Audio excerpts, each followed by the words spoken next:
Hari ini kita akan belajar kembali kebenaran firman Tuhan. Kita terus beranjak berjalan terus dari kemuliaan satu pada kemuliaan yang lain. Berubah hidup kita menjadi serupa segambar dengan Tuhan. Saya ini adalah orang yang bukan siapa-siapa sebenarnya. Saya dilahirkan dari sebuah desa kecil di perbatasan antara Kota Malang dan Blitar. Benar-benar di ujungnya, di perbatasannya, di dekat Karangkates Sumber Pucung. Itu meski di zoom berkali-kali. I'm nothing, saya bukan siapa-siapa. Hanya karena kasih karunia Tuhan saja, Tuhan tempatkan saya di Jakarta dan melayani di Jakarta sampai hari ini. Toh, orang gak banyak kenal saya, tapi saya setia melakukan apa yang Tuhan percayakan kepada saya. Bertahun-tahun saya melayani dengan setia, dan oleh kasih karunia-Nya, Tuhan berikan kemampuan untuk tetap berjalan dalam kehendaknya yang ajaib dan luar biasa.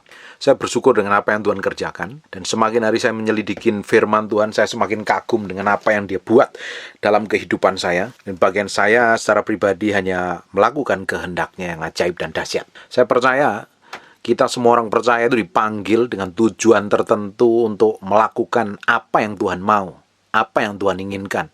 Harusnya kita melakukan hal besar bersama Tuhan.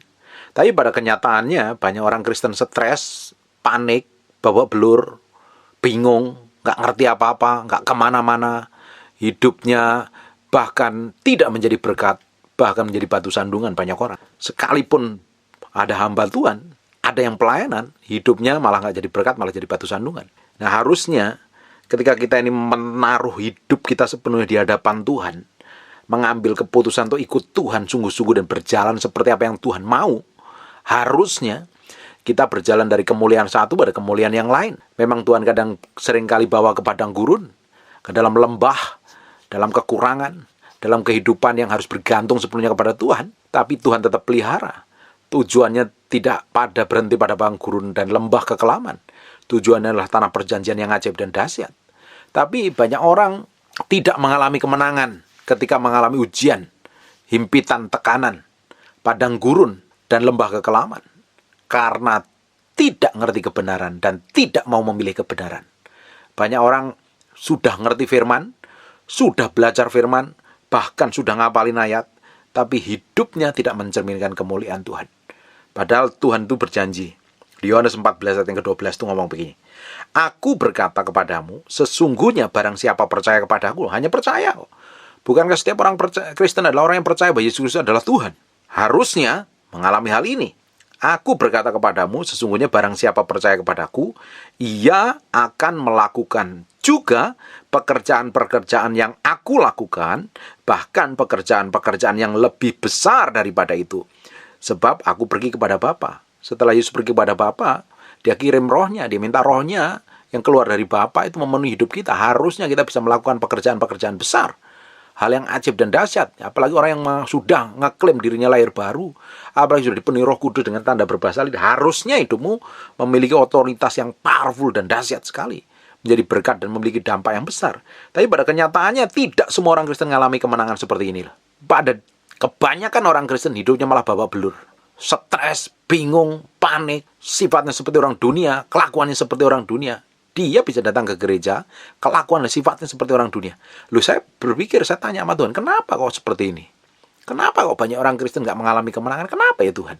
Mereka udah rajin ke gereja, sumbang pendetanya, kasih persembahan kepada pendetanya, kasih persepuluhan, kasih persembahan, nyumbang orang miskin. Tapi kenapa kok hidupnya gak ngalami seperti apa yang Tuhan mau? Nggak ngalami seperti apa yang kau katakan di Yohanes 14 ayat 12, bahwa mereka akan melakukan pekerjaan-pekerjaan lebih besar daripada yang pernah aku lakukan. Kalau Yesus menyembuhkan orang sakit, harusnya kita bisa melakukannya. Tapi kenyataannya tidak. Bahkan ada orang membela diri bahwa itu ayat untuk hamba Tuhan. Coba buka sebentar di Markus 16 ayat 17-18. Tanda-tanda ini kan menyertai orang yang percaya. Disebutnya orang percaya loh. Apakah Bapak Ibu ngaku percaya Yesus Kristus adalah Tuhan? Benar percaya apa enggak? Kalau engkau ngaku Kristen dan ngaku percaya, harusnya bisa menghidupi loh ayat ini. Tapi kenyataannya ayat ini nggak pernah bisa dihidupin. Hanya level orang-orang tertentu, bahkan hamba-hamba tertentu. Bahkan orang membela diri, itu kan karunia apa? Itu kan khusus pendeta. Dengerin baik-baik. Markus 16 ayat 17 dan 18. Tanda-tanda ini akan menyertai orang percaya. Orang percaya. Artinya semua orang yang ngaku Yesus adalah Tuhan. Mereka akan mengusir setan-setan demi namaku. Punya kuasa, punya otoritas, berkuasa atas setan-setan. Ketika setan merasuki seseorang, diusir dalam nama Yesus, kabur setannya. Dia takut sama kita karena urapan yang mengalir dalam diri kita. Tapi pada kenyataannya malah banyak orang Kristen yang kerasukan setan. Katanya ngaku orang Kristen.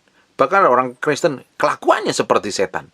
Lebih parah lagi, banyak pendeta menjadi kepanjangan tangan setan. Dari mana? Sikap, kelakuan, dan perbuatan yang menunjukkan. Bagaimana bisa memiliki otoritas dan kuasa?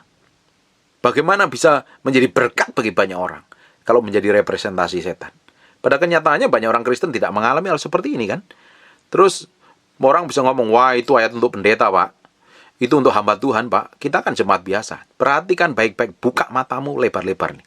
Tanda-tanda ini akan menyertai orang-orang percaya. Ini bagian semua orang Kristen loh. Yang ngaku Yesus Kristus adalah Tuhan, yang sudah lahir baru, apalagi sudah ngaku dipenuhi Roh Kudus dengan bahasa lidah loh. Harusnya memiliki tanda-tanda seperti ini. Dia mengusir setan demi namaku. Mereka akan berbicara dalam bahasa baru mereka. Mereka akan megang ular, dan sekalipun mereka minum racun mati, mereka tidak akan mendapat celaka. Mereka akan meletakkan tangannya atas orang sakit, dan orang itu akan sembuh. Berapa banyak bisa mengalami seperti itu? Pada kenyataannya, seringkali kita temuin orang Kristen malah kepahitan. Hidup dalam kebencian.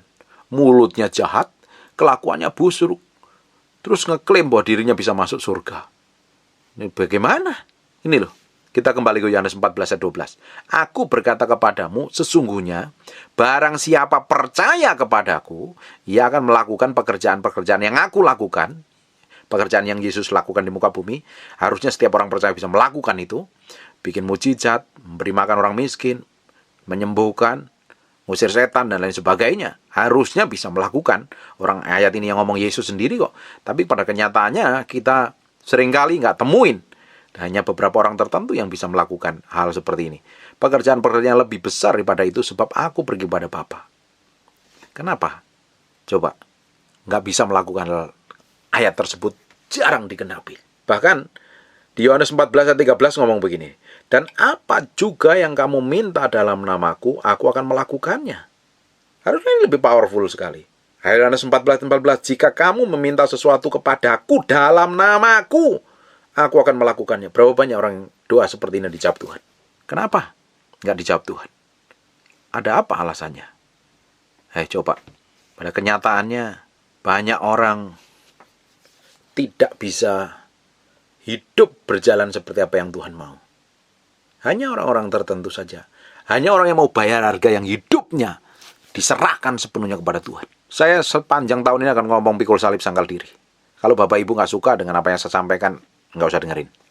Tapi saya mau sampaikan apa yang Tuhan taruh dalam hidup saya, apa yang Tuhan taruh dalam hati saya. Kehidupan kekristenan kita akan mengalami kemenangan kalau kita ini menaruh hidup kita sepenuhnya di hadapan Tuhan.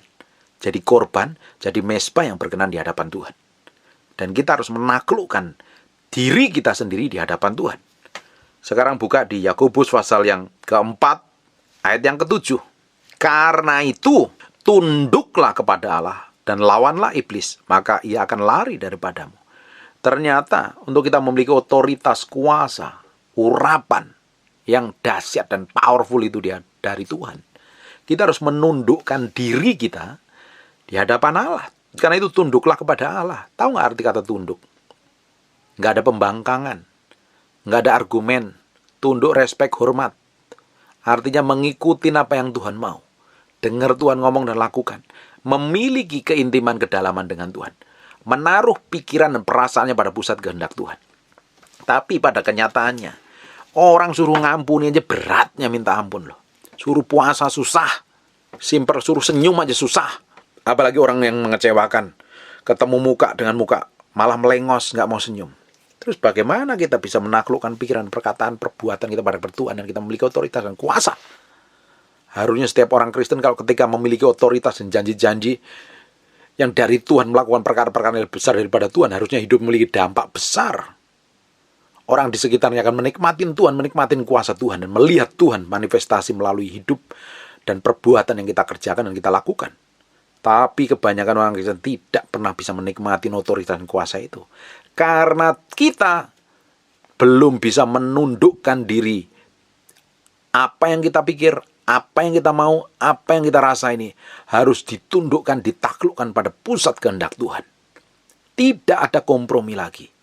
Selama pikiran kita yang mengendalikan diri kita, emosi kita yang mengendalikan, perasaan kita akan mengendalikan, hidupmu tidak akan dipimpin oleh Roh Kudus, tapi hidupmu dipimpin 100% oleh daging. Dan ujungnya, engkau menjadi orang yang aneh kelakuannya. Seringkali malah jauh daripada apa yang Tuhan mau. Kita harus menundukkan diri kita ini kepada Allah. Pikiranmu harus tunduk kepada Allah. Makanya pikiran ini harus diperbarui hari ke hari. Bersukun dengan firman. Firman ini akan membersihkan yang di dalam ini loh. Firman ini akan menyucikan, mencabut semua kejahatan. Firman yang kita ketahui, Yohanes bilang, Yohanes 8 ayat 32, firman yang kamu kebenaran yang kamu ketahui, kebenaran itu akan memerdekakan kamu. Makanya kita perlu ngerti kebenaran. Semua pikiran yang dari dunia, dari orang tua, dari nenek moyang kita, dari adat istiadat, segala sesuatu pikiran yang bukan berasal dari firman, bukan berasal dari kebenaran, harus dibuang. Pikiran kita harus selaras dengan firman. Makanya perlu dengar firman, perlu memperkatakan firman, perlu merenungkan firman. Ini tidak bisa dikompromi lagi. Bagaimana hidupmu akan berubah kalau kau ngerti kebenaran firman Tuhan? Patokannya, patternnya, aturannya, hukumnya, ketetapannya tidak akan pernah ngerti. Makanya kita harus belajar firman. Tidak bisa dikompromi. Setiap orang Kristen harus ngerti firman. Bagaimana hidupmu berkemenangan kalau kamu nggak ngerti firman? Ketika menghadapi masalah kan kau harus pakai ayat yang mana, pasal yang mana. Harus ngerti, harus pakai supaya hidupmu berkemenangan. Tapi banyak sekali orang hidupnya malah babak belur. Makanya tidak heran. Bukan menjadi representasi dari kerajaan Allah. Orang Kristen kayak model kayak begini ya. Fokusnya pada diri sendiri. Harusnya semakin hari semakin kenal Tuhan, fokus hidup kita itu pada pusat kehendak Tuhan, bukan pada diri sendiri. Tapi kalau orang Kristen pusatnya pada diri sendiri, melayani pengen dihormatin, pengen terkenal, pengen hebat. Saya ini nggak pusing loh, saya ini dikenal orang apa nggak dikenal orang. Orang suka dengan saya apa nggak suka saya mesti sampaikan kebenaran. Saya nggak terlalu pusing dengan penilaian orang terhadap saya. Kalau orang nilai saya buruk dan saya memang benar-benar buruk, ya saya harus berubah. Tapi saya nggak terlalu pingin dihormatin dan dihargain. Itu bukan tujuan saya. Tujuan saya adalah menyenangkan Tuhan setiap hari, nggak ada yang lain. Berjalan dalam ketetapan Tuhan, nggak ada yang lain.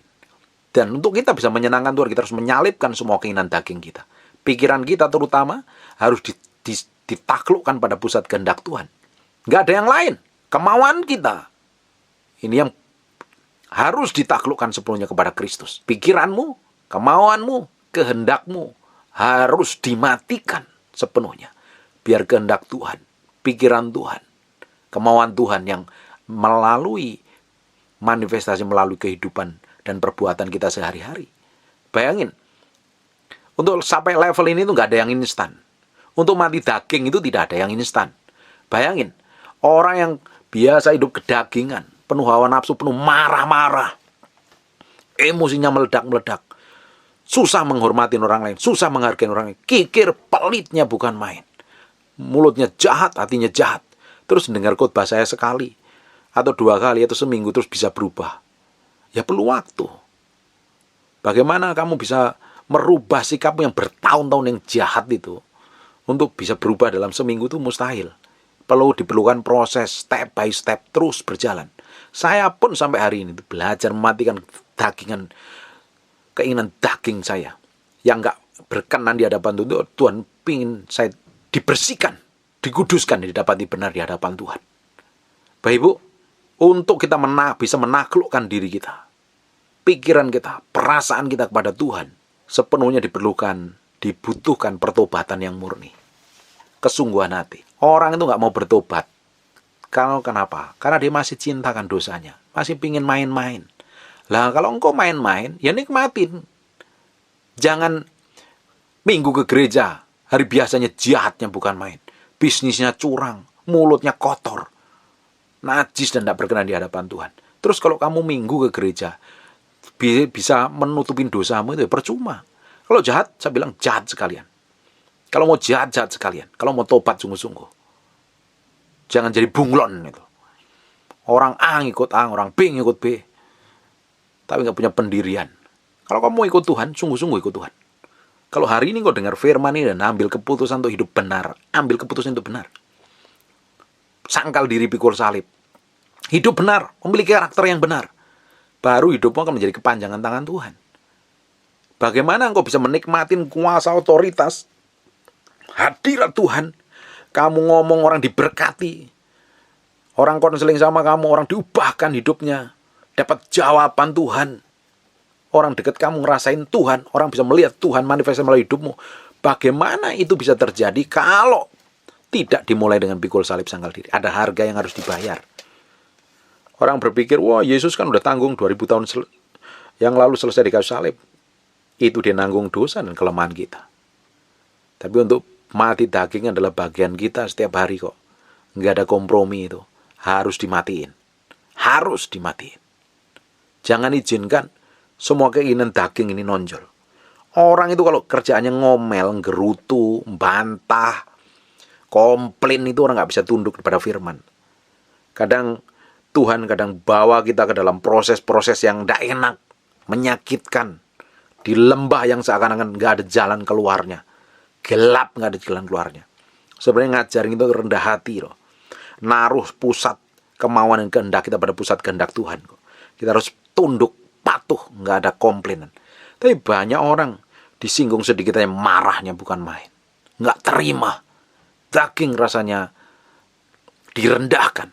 Bapak Ibu, kalau engkau masih ingin dihormatin orang, dagingmu masih hidup dan engkau perlu dimatikan.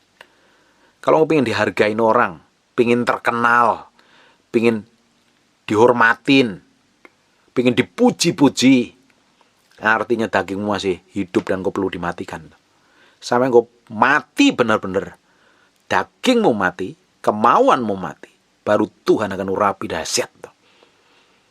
Harusnya seseorang yang kenal Tuhan, semakin hari semakin bisa mematikan keinginan daging. Saya nggak habis pikir kalau orang ngakunya pendeta, hamba Tuhan, atau siapapun, nabi kayak, rasul kayak, atau siapapun. Orang tiap hari ngelayani Tuhan, tapi kalau dagingnya nonjol, itu perlu dipertanyakan itu. Jangan-jangan yang melayani bukan Tuhan, tapi dirinya sendiri. Banyak orang pakai nama Tuhan, seakan-akan melayani Tuhan, padahal melayani dirinya sendiri, dan egonya, kemauannya, dan kehendaknya. Kita harus jadi orang yang berbeda. Kita ini sudah hidup di akhir zaman. Jangan main-main ikut Tuhan. Kalau mau main-main, ya nggak usah kenal Tuhan sekalian dulu. Nggak usah dengerin khotbah sekalian. Jahat aja sekalian. Kan kita payung ngomong, orang jahat makin jahat, yang baik semakin baik. Kamu sekarang mau tentukan pilihan yang mana? Kalau mau cinta Tuhan sungguh-sungguh jadi orang yang Kristen yang radikal mengasihi Tuhan. Hidup tanpa kompromi. Hidup bergaul dengan Tuhan. Orang kok sekali baik, sekali jahat. Ngaku cinta Tuhan tapi penuh kepahitan, stresan, panikan. Saya nggak habis pikir orang Kristen yang gampang stres dan gampang panik. Lu selama ini kamu kenal firman itu buat apa? Kamu datang ke gereja dengerin khotbah itu diajarin apa sih sebenarnya? Harusnya kita bisa menghadapi masalah, tekanan, himpitan. Tapi kita percaya kalau kita kenal Tuhan, kita nggak bakalan dibawa sampai stres, bingung, panik gitu loh. Bagaimana kita itu bisa panik dan stres dan kacau? Orang ada Roh Kudus di dalam diri kita, ada firman, kurang apa lagi? Kalau kita masih panik, stres dan kacau, artinya pikiranmu itu masih penuh kedagingan. Kamu nggak pernah sepenuhnya tunduk kepada Kristus. Kalau kita ini tunduk sepenuhnya, pikiran, perasaan, kemauan kita tunduk sepenuhnya di hadapan Allah. Tidak mungkin orang Kristen itu stres. Kita itu stres karena kita coba pakai kekuatan kita sendiri, pakai pikiran kita sendiri, pakai kemauan kita sendiri. Orang yang surrender, orang yang berserah sepenuhnya kepada Tuhan. Hidup dan matinya di tangan Tuhan. Kenapa kok bisa menyerahkan hidup dan mati di tangan Tuhan? Karena dia tahu Tuhan yang dia sembah. Dia kenal Tuhan yang dia layani. Dia ngalami Tuhan sendiri. Yang memelihara dan tidak akan pernah meninggalkan. Makanya perlu kenal Tuhan. Kalau kenalmu Tuhan, kata pendeta, kata pengkhotbah, yang kok ngalami Tuhan. Makanya kamu jadi orang Kristen yang stres. Tidak bisa melakukan apa yang kita bahas di awal tadi.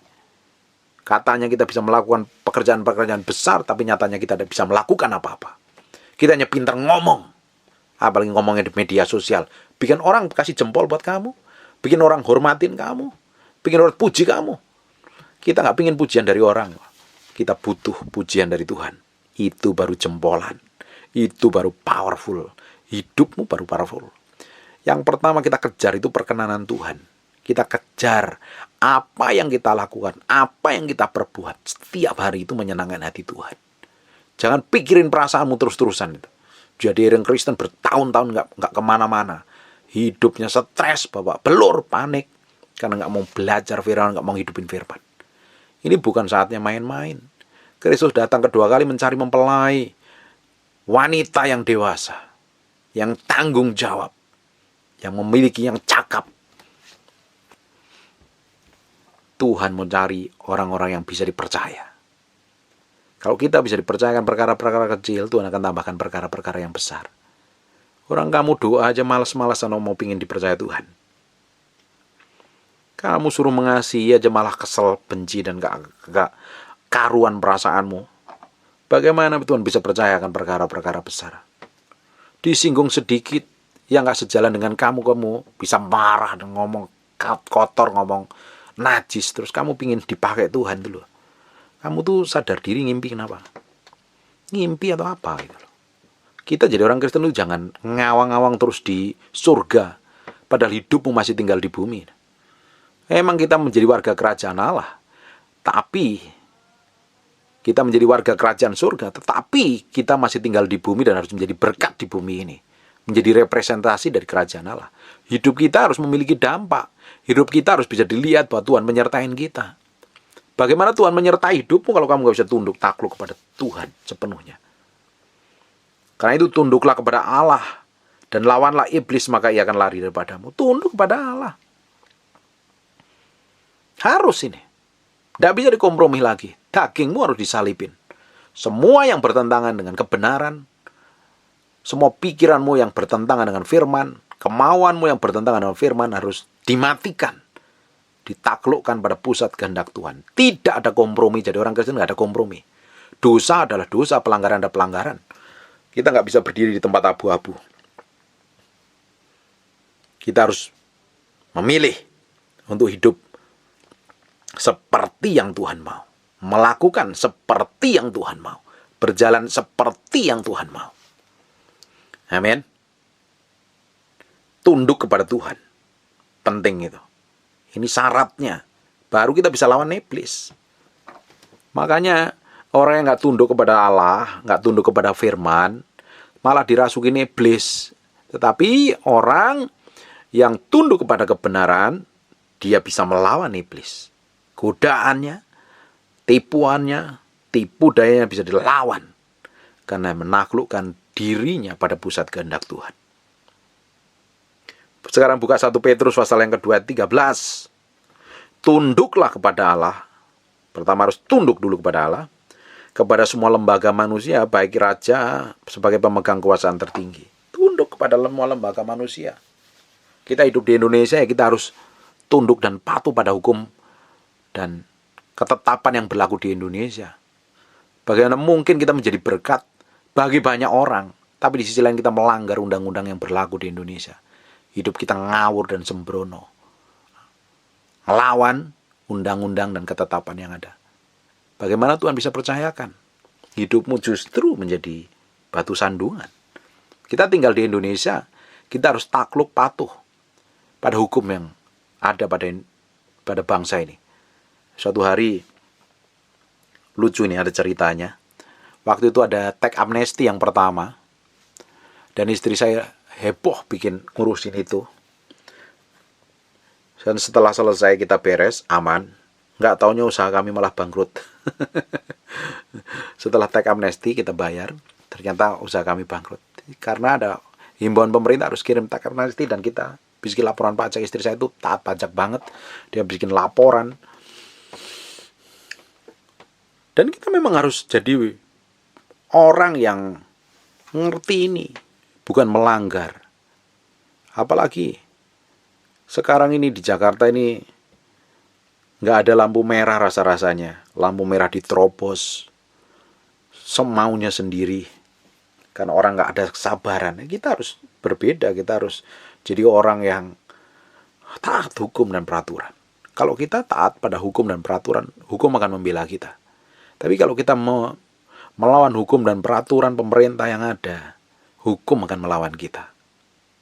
Dan kita menjadi orang yang tidak didapati bisa dipercaya melakukan kebenaran firman Tuhan. Hukum yang ada kita respect dan hormat. 1 Petrus pasal yang kedua 18. Hai kamu hamba-hamba, tunduklah dengan penuh ketakutan kepada Tuhanmu, bukan saja yang baik dan peramah, tetapi juga kepada yang bengis. Ini tidak gampang ini. Bagaimana kau jadi seorang karyawan tapi bosmu itu kejam sekali. Tetap respect dan tunduk kok. Tetap respect dan tunduk. Tetap hormat. Karena kenapa kau bisa harus melakukan itu? Karena firman ngomong begini. Bagaimana kita bisa melawan firman kalau firman ngomong, hai kamu hamba-hamba, tunduklah kepada takutan, respect dan hormat, artinya kepada Tuhanmu, bukan saja kepada hamba pada yang baik dan peramah, tetapi juga kepada yang bengis. Kalau kita bisa melakukan ini, kita juga bisa menundukkan diri kepada Tuhan. Simple. Jangan baik kepada pemimpin yang baik.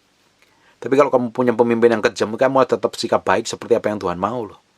Itu baru namanya berbeda. Kalau kita baik sama orang baik saja, orang dunia bisa lakukan. Justru karena kita ini orang percaya, orang yang spesial, yang ordinary, yang di dalam kita ada roh Allah, ada kuasa Allah, ada urapan Allah, kita harus bisa melakukan yang berbeda. Kalau kita bisa mengasihi orang yang nggak layak dikasih itu baru powerful itu. Tapi kalau kita mengasihi orang yang sering baik sama kita, kasih berkat sama kita, itu orang dunia bisa lakukan. Justru kita harus melakukan berbeda. Kalau orang benci kita, jengkelin kita, menyebalkan begitu, kita harus bisa melepaskan pengampunan, tetap mengasihi mereka dengan tulus. Loh ini nggak gampang loh ini. Mengasihi orang yang menjengkelkan itu nggak gampang.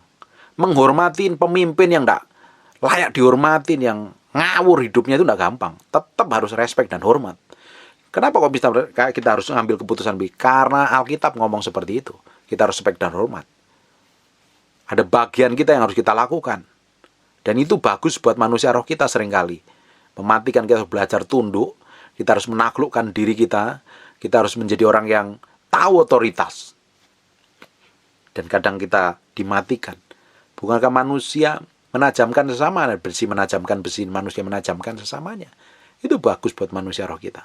Tapi kalau kita ini bantah, reaksi kita salah, lawan, ngomong di belakang, memberontak dan lain sebagainya. Sebenarnya engkau nggak memberontak pada tuanmu atau pemimpinmu atau bosmu. Sebenarnya engkau sedang melawan ketetapan Tuhan. Bagaimana orang bisa melawan ketetapan Tuhan, bisa dipercayakan perkara-perkara besar dan ajaib, hal yang luar biasa. Mustahil. Bagaimana engkau bisa memiliki otoritas untuk melawan setan, sedang engkau sendiri melawan otoritas yang Tuhan berikan di atasmu? Hidup jadi orang Kristen itu kan simple. Kalau engkau nurut apa yang Tuhan mau, Tuhan percayakan kepadamu sesuatu yang besar. Tapi kalau engkau nurut dengan melawan ketetapan Tuhan, setan akan berkuasa atas hidupmu. 1 Petrus pasal yang ketiga, pertama ini ayat sering sekali saya ngomong dalam beberapa bulan terakhir ini. Ini termasuk ayat favorit saya. Demikian juga kamu, hai istri-istri, tunduklah kepada suamimu. Pak, suami saya kurang ajar. Suami saya selingkuh. Apakah saya harus tunduk? Pak, suami saya seringkali menyakitin. Apakah saya harus tunduk? Seringnya jadi pertanyaan. Sekarang kamu mau ngikutin firman atau mengikutin hak asasi manusia? Terserah keputusanmu. Tapi Alkitab ngomong begini. Demikian juga kamu, hai istri-istri, tunduklah kepada suamimu, supaya jika di antara mereka yang tidak taat kepada firman, suaminya ini kurang ajar, bikin dosa, menyakitin, melawan firman, gak hidup dalam kebenaran, mereka hidup seperti orang dunia, mereka juga tanpa perkataan dimenangkan oleh kelakuan istrinya. Istri suruh diem, gak boleh banyak ngomong. Seringkali ketika ada orang ibu-ibu konseling sama saya dan mulai ngomong ngalor ngidul nggak jelas, bilang diam. Alkitab kamu disuruh diam. Kelakuan hidupmu berubah saja. Kalau ngelihat suamimu nggak berubah. Kalau suamimu benar-benar nggak mau bertobat, kamu sendiri yang bertobat. Biar suamimu diurusin Tuhan. Kita harus lakukan bagian kita dan Tuhan akan lakukan bagiannya. Terus bagaimana Pak dengan suami? Suami harusnya bertobat, sadar diri. Bagi suami yang hari ini dengar firman, kamu mesti tahu hakmu sebagai suami. Mencintai dan mengasihi dan memenuhi sebuah kebutuhan pasangan hidupmu. Istrimu harus dicukupi kebutuhannya. Jadi laki-laki itu yang tanggung jawab. Jangan malas kerja. Nggak bisa apa-apain. Udah malas kerja, nggak memiliki pengetahuan, nggak memiliki hikmat, nggak ada tanggung jawabnya. Itu membuat keluargamu malah kepahitan. Jadi suami yang dengerin, para suami ini harus bertobat hari ini. Jadi suami, saya berdoa menjadi suami-suami yang powerful, diberkatin Tuhan, diurapin Tuhan, memiliki otoritas dan kuasa Tuhan. Pekerjaan tanganmu diberkati Tuhan. Kamu mengasihi istrimu, mengasihi anak-anakmu, menjadi pemimpin keluarga yang berbeda. Harus berbeda. Suami yang dengerin firman hari ini, dengerin baik-baik. Termasuk saya ini. Kita harus jadi laki-laki yang berbeda. Jadi pria yang sejati. Mencintai pasangan kita, setia dengan pasangan kita, mencukupi semua kebutuhan pasangan kita, kita menjadi orang yang tanggung jawab. Dan hidup takut akan Tuhan. Jadi contoh supaya mereka bahagia dengan hidup kita. Kan saya sudah sering ngomong, saya ini akan percuma menjadi pendeta, jadi hamba Tuhan yang pintar ngomong, khotbahnya banyak. Kalau ngomong ketus, percuma kalau istri saya nggak menikmatin hidup saya. Istri saya kepahitan dengan saya, istri saya sebel dengan saya, percuma saya menjadi hamba Tuhan. Dan ternyata istri saya sangat menikmatin hidupnya hari ini. Kita hidup bahagia, enjoy. Hidup saya harus bisa dinikmatin istri saya. Dia harus, saya pastikan bahagia punya suami seperti saya. Keluarga saya harus bahagia memiliki pemimpin seperti saya. Suami harus punya ketetapan seperti itu. Buat keluargamu nyaman, buat keluargamu bahagia. Jangan buat istrimu menjadi sasaran amarahmu, amukanmu. Kamu ngomong seenaknya sendiri.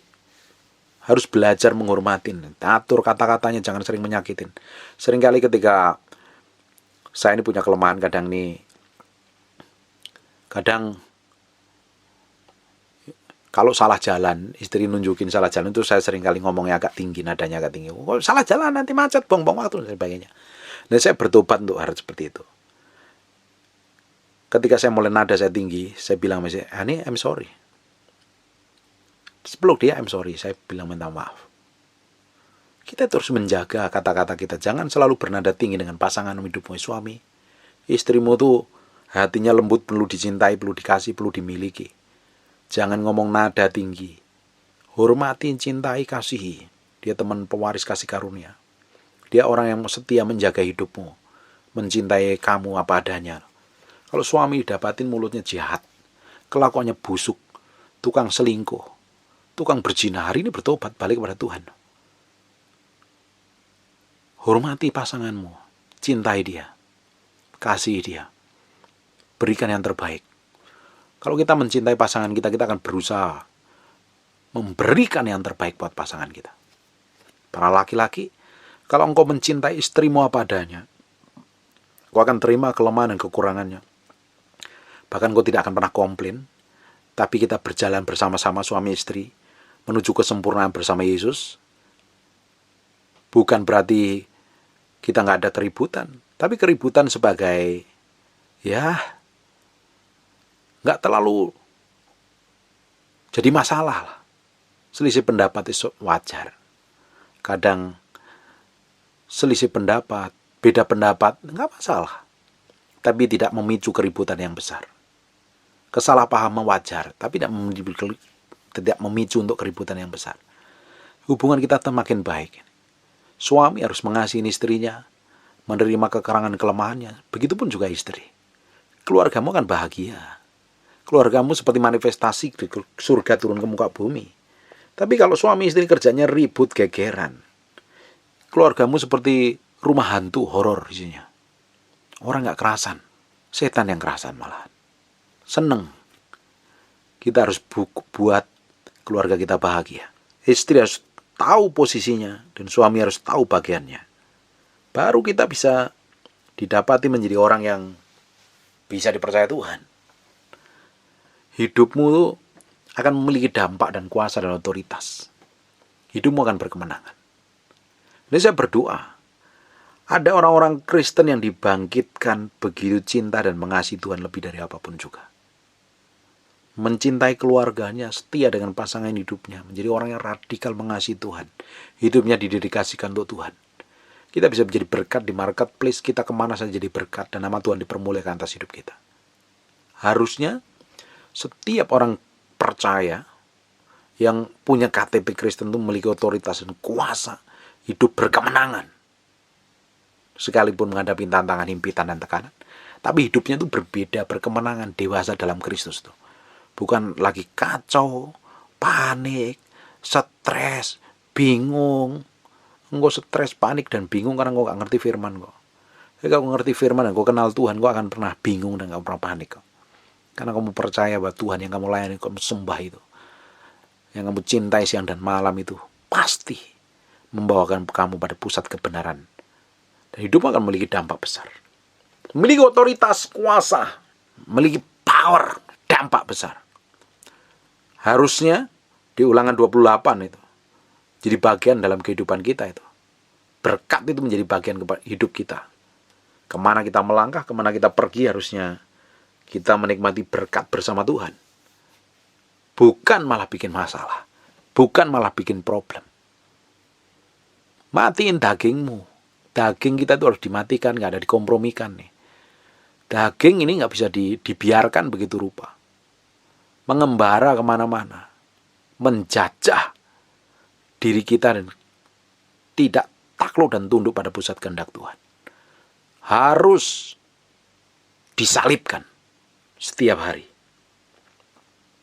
Saya percaya kalau kita lakukan ini setiap hari, bergantung dengan Tuhan, bergaul dengan Tuhan, hidupmu akan memiliki dampak besar. Nama Tuhan akan dipermuliakan melalui hidupmu. Nama Tuhan akan disebut atas keluargamu. Kemana kamu pergi, kemana kamu berjalan akan memiliki dampak. Dan nama Tuhan dipermuliakan atas hidupmu. Matiin daging, tunduk pada Kristus. Jangan kejar pengakuan orang lain. Jangan ingin dihormatin orang lain. Jangan menjadi Tuhan buat orang lain. Kita lakukan bagian kita sebagai orang percaya. Tunduk dan takluk kepada firman dan kebenarannya. Respek dan hormat kepada Tuhan. Ketika kita bisa respek dan hormat kepada Tuhan, kita menaklukkan diri pada pusat kehendak Tuhan. Hidup kita akan berjalan seperti apa yang Dia mau. Jadi berkat. Bahkan kita akan melakukan hal besar seperti yang pernah Yesus lakukan di muka bumi ini. Hidupmu akan memiliki otoritas dan kuasa. Kalau kau ingin dipakai Tuhan, ingin diurapin Tuhan, karunia, kesembuhan, mujizat, tanda ajaib, dan kau berjalan dalam karunia roh dan pelayanan-pelayanan yang powerful, memiliki otoritas dan kuasa, matiin dagingmu dan berendam dalam hadiratnya. Kenalin Tuhan dalam penyembahan. Kenalin Tuhan dalam penyembahan. Waktu kamu merendam dalam hadirat Tuhan, kau tidak akan pingin apa-apa. Kau hanya pingin kenal hati Tuhan. Di situ dagingmu akan dimatikan di bawah proses permukaan. Dan ujungnya, kita akan menikmati otoritas, kuasa, hal besar, kedahsyatan. Dan nama Tuhan akan dipermuliakan melalui hidup kita. Kemana engkau berjalan, kemana engkau ditempatkan, ada kuasa yang menyertai hidupmu. Di mana ada Roh Kudus, di situ ada kemerdekaan. Bukankah Roh Kudus menyertai hidup kita? Kita akan membebaskan orang-orang kerasukan setan, tumantang orang sakit, mengalami kesembuhan. Kita menjadi berkat bagi banyak orang. Perkataan kita memiliki otoritas dan kuasa. Hidup kita memiliki bobot dan nama Tuhan dipermuliakan melalui hidup kita. Harusnya kita mencapai level sana. Hari ini, stop komplain. Stop merengek. Stop jadi bayi rohani. Stop sok pinter. Sok suci. Sok benar. Sok hebat. Pamer diri sendiri. Pamer gelar, pamer kekayaan. Buat apa kamu malu dimatikan? Kita harus belajar sama-sama matiin daging, supaya kita sama-sama didapatin berkenan di hadapan Tuhan. Amin. Orang kalau udah mati itu gak pingin apa-apa. Itu berserah. Pusat kemauan dan kehendak kita, cita-cita, apapun harus kita bawa ke dalam hadirat Tuhan. Jadi mezbah yang berkenan di hadapan Tuhan. Hidup kita itu harus didapati menjadi mezbah Dan Tuhan tuh senang dengan kita. Tuhan harus senang dengan hidup kita, dengan kelakuan kita, dengan pikiran kita, dengan kemauan kita, dengan perbuatan kita. Tuhan tuh harusnya senang kalau mendapatin kita. Kalau Bapak Ibu bisa bayangin, kalau Tuhan tuh senang dengan apa yang kita kerjakan, apa yang kita lakukan, ngelihat kita tuh senang, apa saja yang kamu minta, Tuhan pasti kerjakan loh. Asal sesuai dengan kehendak Tuhan. Ketika kamu berdoa, engkau didapati menjadi orang yang berbeda. Karena Tuhan senang. Ini anakku sedang berdoa nih. Malaikat, coba proteksi, jagain. Dia mau apa itu? Kirim. Tuhan akan bisa lakukan perkara-perkara yang ajaib. Hidup akan bebas dari ketakutan. Hidup bebas dari kekhawatiran. Karena menyerah penuh pada pusat kehendak Tuhan. Amin. Alami kemenangan bersama Tuhan setiap hari. Kalau engkau hari ini masih babak belur, ambil keputusan untuk kenal Tuhan. Cintai Tuhan. Kasih Tuhan, tinggalkan semua dosa, semua kelemahan dan pelanggaranmu. Ambil keputusan untuk hidup benar bersama Tuhan. Dengerin baik-baik. Hidupmu harus berubah. Hidupmu harus mengalami kemenangan. Hidupmu harus melakukan hal besar bersama Tuhan. Tidak ada orang Kristen memble. Tidak ada orang Kristen gampang kepahitan, sakit hati, dan tersinggung. Saya berdoa, suatu hari akan muncul generasi yang bebas sakit hati dan tersinggung. Suatu hari muncul generasi yang powerful sekali berjalan bersama Tuhan. Fokusnya hanya menyenangkan hati Tuhan. Menyenangkan hati Tuhan. Dan menyenangkan hati Tuhan. Amin. Wes, gak ada yang lain hari ini. Apapun yang kita kerjakan, apapun profesi kita, apapun jabatan kita, apapun posisimu dimanapun berada, wes jangan ngejar yang lain, ngejar nyenengin Tuhan. Nyenengin Gusti Yesus, buat dia senang dengan apa yang kita kerjakan, apa yang kita lakukan. Amin. Buat Tuhan bahagia dengan hidup kita. Buat Tuhan tersenyum dengan semua yang kita kerjakan, yang kita lakukan. Buat Tuhan bangga dan didapatin kita menjadi orang yang menyenangkan hatinya. Amin. Nggak gampang ini. Kamu dengerinnya kan gampang. Tapi harus mulai pikul salib sangkal diri hari ini. Ujung hidupmu akan berbeda dan menikmatin kedahsyatan, kemuliaan, anugerah, berkat yang datangnya daripada Tuhan itu. Promosi dan peninggalan yang datangnya daripada Tuhan itu menyertai hidupmu mulai hari ini sampai selama-lamanya. Amen. God bless you.